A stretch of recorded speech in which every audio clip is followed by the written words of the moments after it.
चलो अगला क्वेश्चन है, mister Lalit invested 5,000 at a certain rate of interest compounded annually for 2 years. At the end of first year, it amounts to 325. Calculate the rate of interest and the amount at the end of second year to the nearest rupee. ठीक है, अब देखो principal P1 मतलब principal for the first year, P1 मतलब principal for the first year, ठीक है, कितना है 5,000।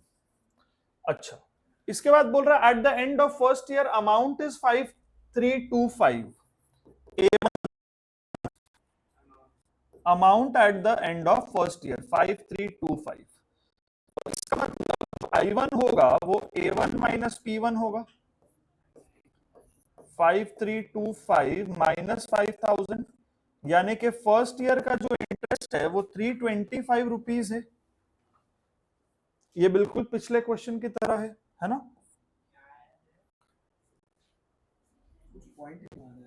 पॉइंट में ही आएगा।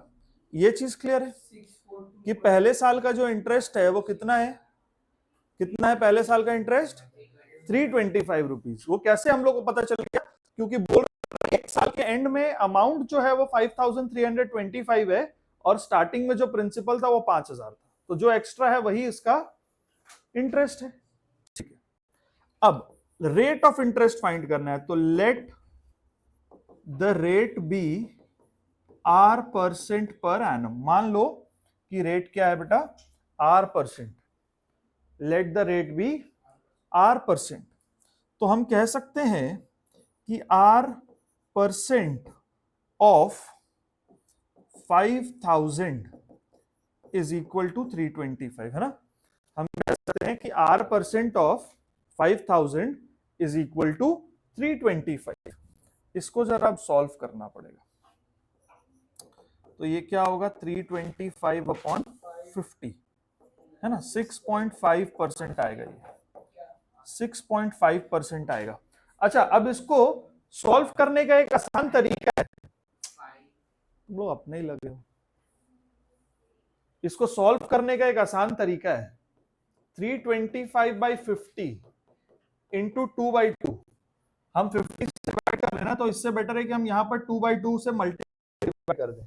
क्या फायदा होगा? ये कि ये 650 हो गया और ये 100 हो गया। अब 100 से डिवाइड करना तो आसान है, देखो 6.5 आ गया। ठीक है, तो नीचे अगर 50 हो 25 हो तो उसको हम 100 बनाने की कोशिश करते हैं। ठीक है, आंसर आराम से आ जाता है। ये 6.5% आ गया। अब हम लोग को निकालना है amount at the end of second year. ठीक है,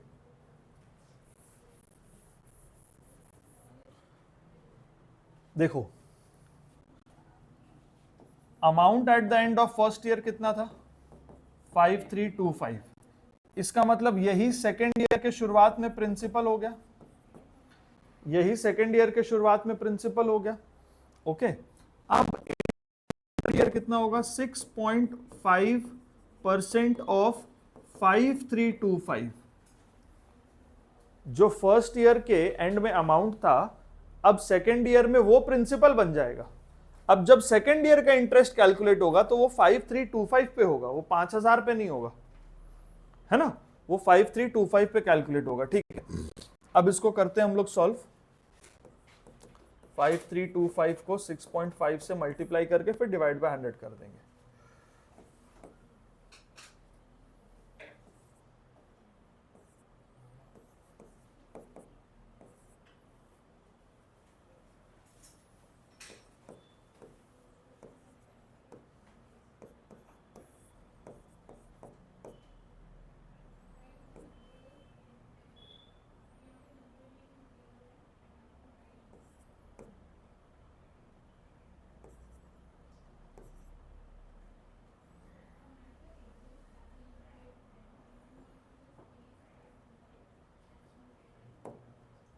थ्री फोर 34,612.5 डिवाइडेड बाय 100, तो ये कितना होगा 346.125।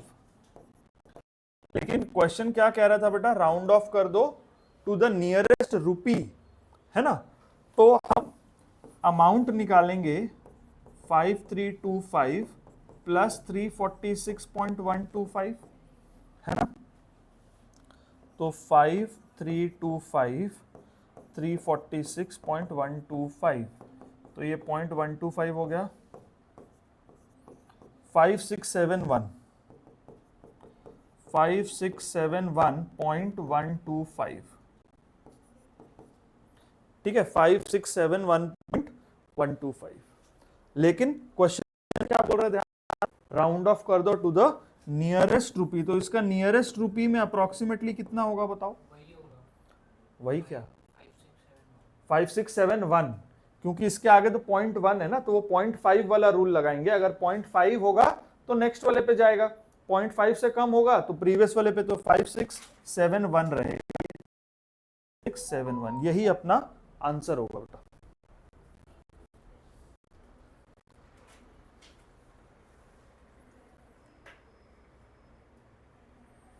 ठीक है, समझ आ रहा है? ठीक है,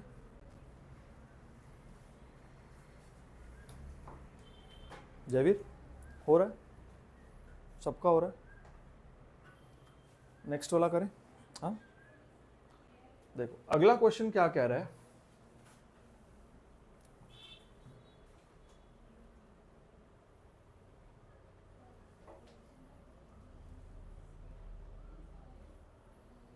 a man invests 5,000 for 3 years at certain rate of interest.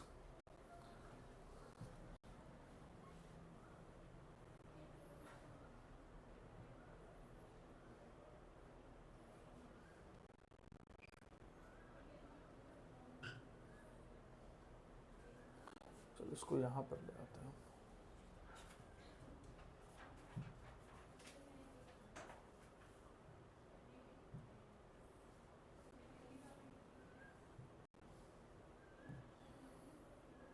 ठीक है, अभी बेटर दिख रहा है।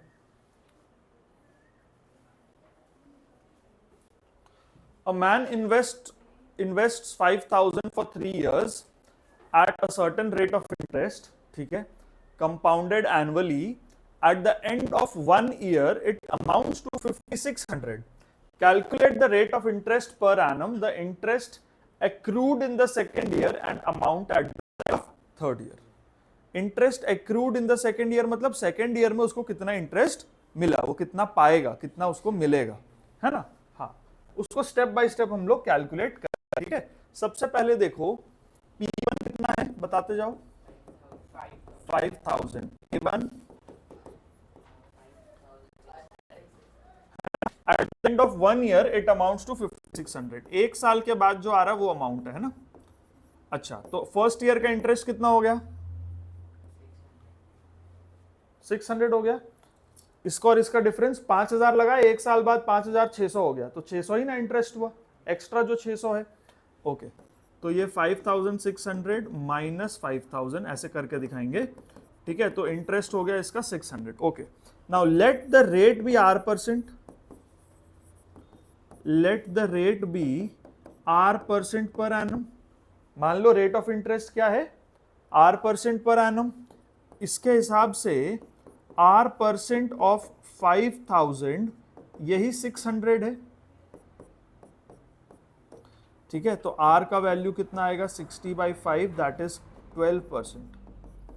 R 12% आ गया, है ना, R कितना आ गया, 12% आ गया।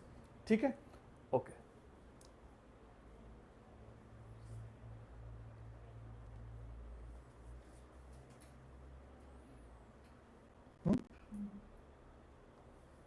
ठीक है बेटा, ओके।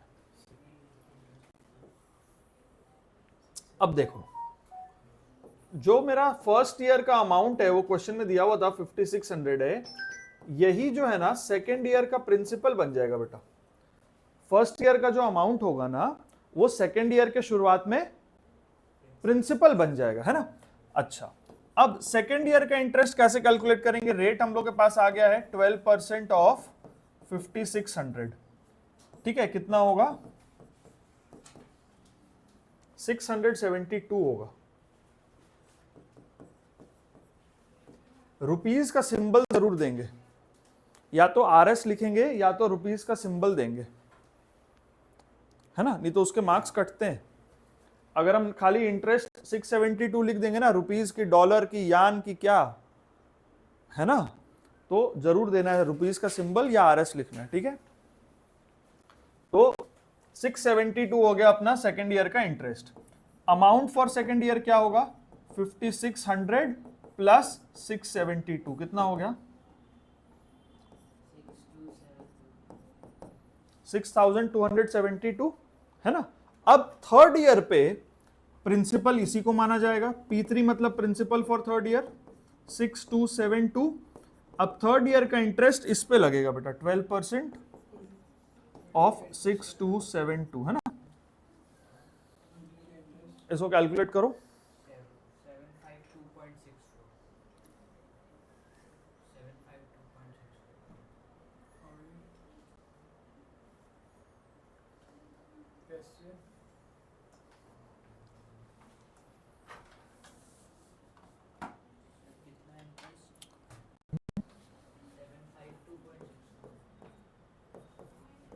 752.64 कर लेता है।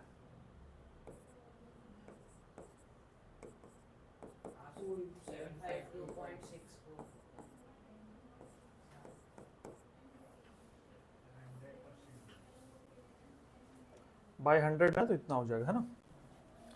तो ये हो गया 75264 बाई 100 है तो यहाँ पे 0.64 हो जाएगा। ये इंटरेस्ट हो गया। क्या निकालना था हम लोग को? Interest accrued in the second year. एक तो ये अपना आंसर हो गया। Interest accrued in the second year भी निकालना था, वो आ गया 672। रेट ऑफ इंटरेस्ट निकालना था, ये अपना आंसर एक आ गया। और amount at the end of third year, तो 6272 पे 752.64 ऐड कर देंगे बेटा।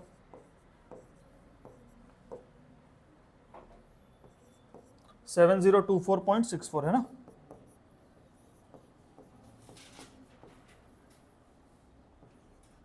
$7024.64।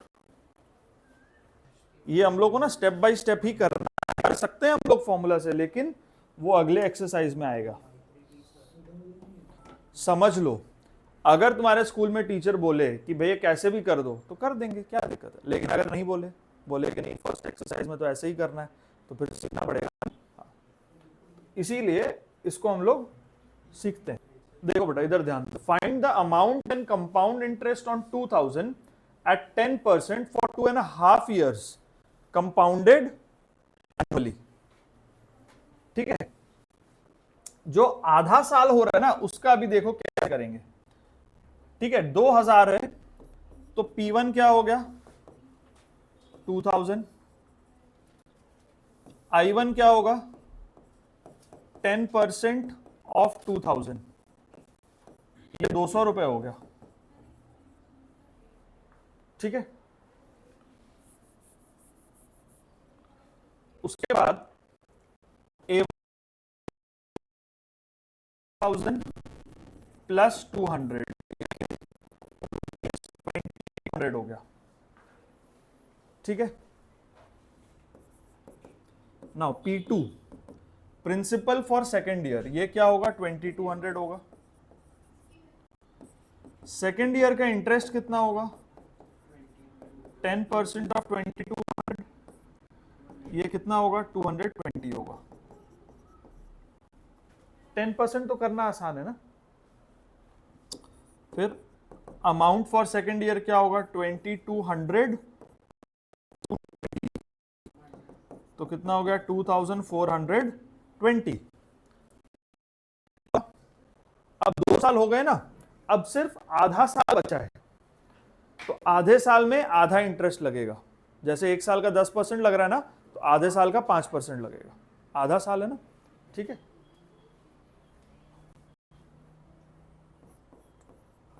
Principal for third year is 240।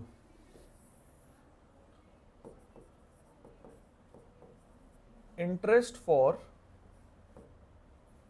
Last 6 months,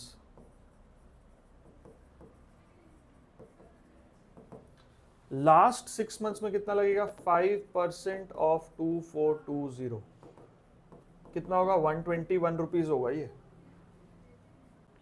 है ना? 10% का आधा होगा ना, 5% उसका आधा 121, ठीक है? तो अमाउंट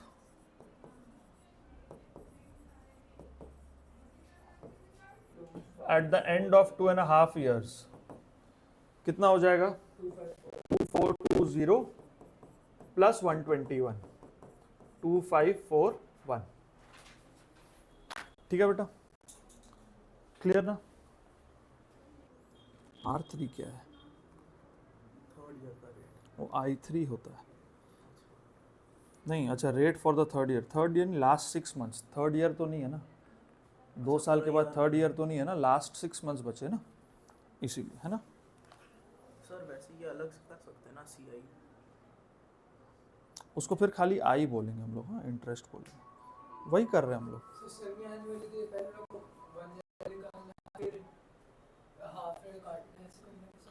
नहीं, जब वो पूरा सेमी एनुअली होगा ना तो रेट को आधा कर देंगे, और टाइम जितने भी टर्म्स है, जैसे 1 साल है तो 1 साल में कितने सेमी एनुअल्स होते हैं? हाफ ईयर कितने होते हैं 1 साल में? 4। 1 साल में 2 साल में 4 होते हैं, तो उसके हिसाब से करेंगे, ठीक है? नेक्स्ट वाला करें, ये वाला क्लियर है?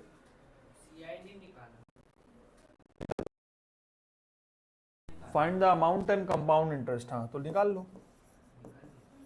Total CI for 2.5 years is 2541 minus original principal minus करेंगे, है ना? वो भी ठीक है, वो भी ठीक है। देखो, पहला, दूसरा और आखिरी 6 महीने का इंटरेस्ट ऐड कर दो तो भी टोटल कंपाउंड इंटरेस्ट निकल जाएगा, और लास्ट का जो अमाउंट में से स्टार्टिंग प्रिंसिपल माइनस कर देंगे तो भी टोटल कंपाउंड इंटरेस्ट निकल जाएगा, है ना? दोनों से हम कर सकते हैं, दोनों ठीक है, दोनों तरह से हो सकता है और दोनों तरीका सही है। क्या है?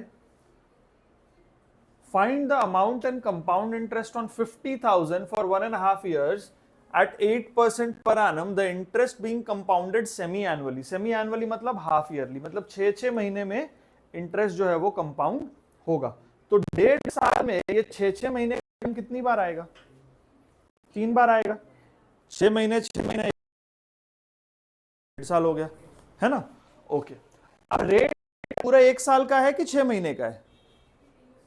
1 साल का है। जो 8% है वो तो पर एनम है, लेकिन कंपाउंडिंग होगा सेमी एनुअली, तो हम देखेंगे कि 6 महीने में कितना इंटरेस्ट लगेगा, तो है ना, 4% लगेगा, ठीक है?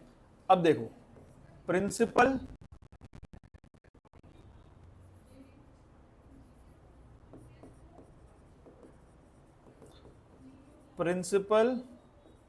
For the first 6 months, starting के 6 महीने के लिए प्रिंसिपल कितना है? 50,000। P1 तो फिर interest principal for first year मान लिया जाता है ना, तो principal for the first 6 months है ये, ठीक? For the first 6 months interest for the first 6 months 4% लगेगा। 4% ऑफ 50,000 2,000 हो गया, ठीक है? अमाउंट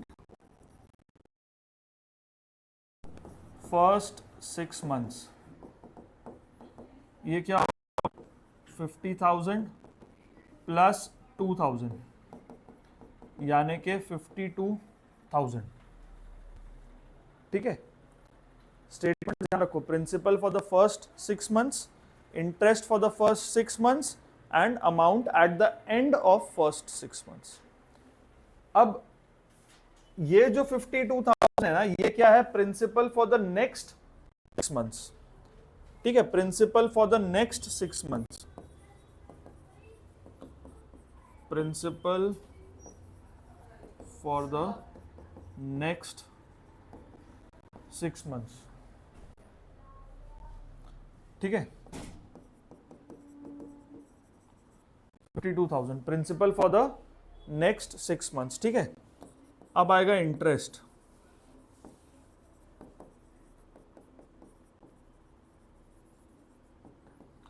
नेक्स्ट 6 मंथ्स के लिए इंटरेस्ट कितना लग रहा है? 4% ऑफ 52,000 कितना हो गया ये रुपीज? 2080। ठीक है, amount at the end of next 6 months कितना हो गया बेटा? 52,000 प्लस 2080 यानी कि 54,080। ठीक है, अब क्या होगा? ये 54,080 क्या बनेगा? Principal for the last 6 months. ठीक है, ये बनेगा principal for the last 6 months, है ना? ये क्या बनेगा? Principal for the last 6 months.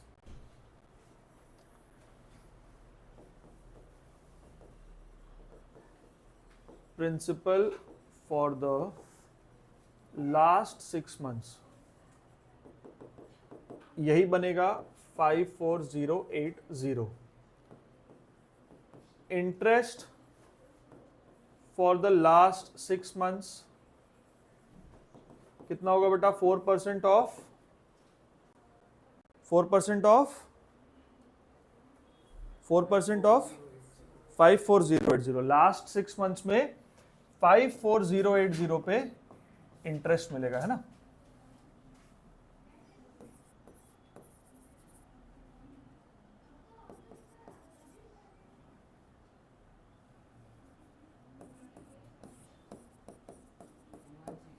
.2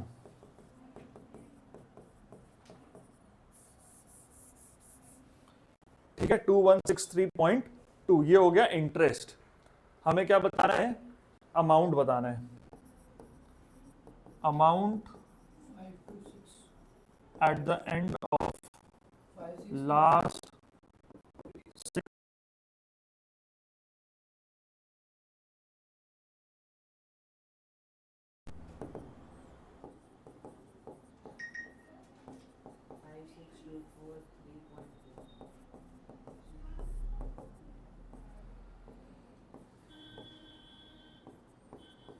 56,243.2 है ना?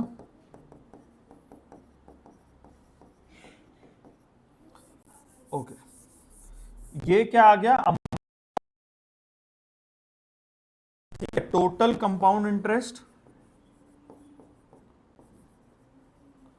For 1.5 year how much?